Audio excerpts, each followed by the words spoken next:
Deuce McAllister joins us here from the Superdome via Zoom. And Deuce, this game was ugly. One of the ugliest first halves I've seen in the Peyton Breeze era on both sides of the football.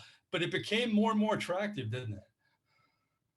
Are we being kind with the word phrase ugly? I mean, I don't have any hair, and I was ready to pull my hair out of my head. I mean, this team frustrates you because they are so talented, and you Yeah. see the potential for this team. But this was ugly indeed. This team last week they were able to come back from 14, so this time they wanted to one up it, and they wanted to go down 17, and so it's small things that they can get it fixed. They can be better, and that's just not offense. That's special teams. That's defense. And that's probably the most frustrating part about it because it's not like a, a undrafted rookie that's making all the mistakes for this team. It's veterans. Yeah. These are core players. Some of them are captains that are Yeah. making the mistakes, and that they're better players than they are, and it's just frustrating to watch them put themselves in those situations, and then they got to fight all the way back, and Yeah. you come up with the energy to be able to win games in this manner, but you don't want to you can't put yourself continuous in that situation. You said frustrating, but can you figure out this offense? Because we've seen glimpses. We saw it in Detroit. We saw it in this game. Can you figure out this offense yet? I don't know if you necessarily can figure it out. I think for them as well, you run the ball the first three plays and you pick up 12 to 14 yards, and then you probably run it the next three times, five times, and it's negative situations, and I know that's frustrating for them as well. And look, Nick Eason, he was lost for the game, but Cesar Ruiz has played, and not to say that he was the reason were not able to run the football, because you still finished with right at 100 yards rushing, and I think it was 23 overall carries, but they never really got it going. And I thought that was the one place where they could make some hay as far as rushing the football. But Linville Joseph did a really, really good job inside, and I think that he frustrated our guards and our center.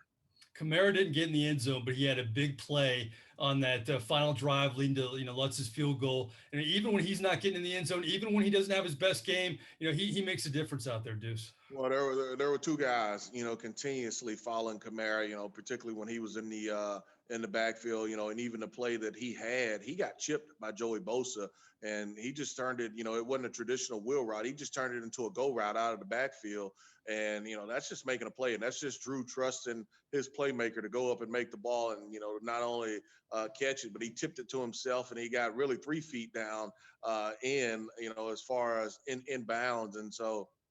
No, he didn't have the electrifying plays that we've seen to be able to go and score, but he made plays for his team when he needed to.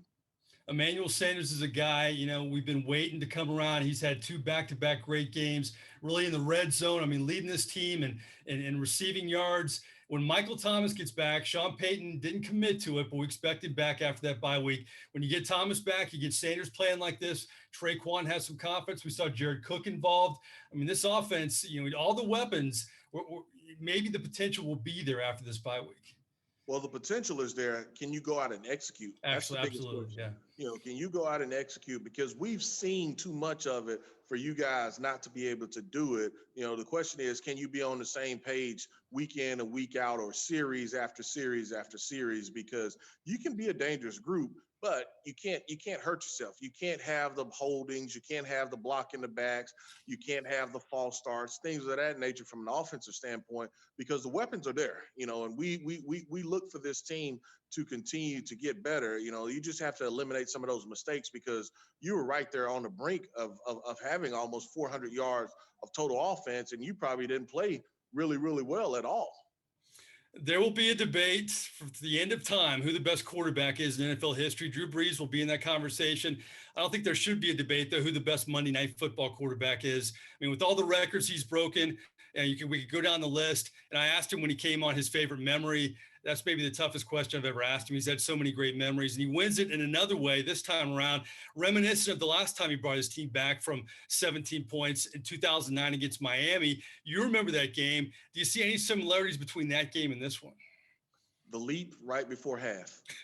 The leap right That's before right. half, and you go in there and you look, and it's like, man, you're not completely out of this thing, and you hadn't played really well. You can come back in this game, and I think that was probably the play. And it was interesting how they got to that play, because you knew the previous play before, just because of your timeout situations, that it had to be a pass.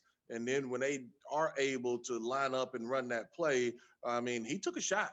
Number 95 got him pretty good. Drew took a shot. He came down hard on his backside. But I mean, that was the one that kind of reminded you of that Miami comeback that you had back in '09. And, if we can end that story like that again, I'll take it 99% of the time. Maybe a good omen, because that 2009 season ended up pretty good for the New Orleans Saints. Deuce, good football teams win when they don't play their best, but I'm still not sure how good this football team is. Do you have a gauge on how good they are after all these games so far? Well, I think overall, this is at least a 10-win football team, and I think, I don't think that's something that you frowned upon.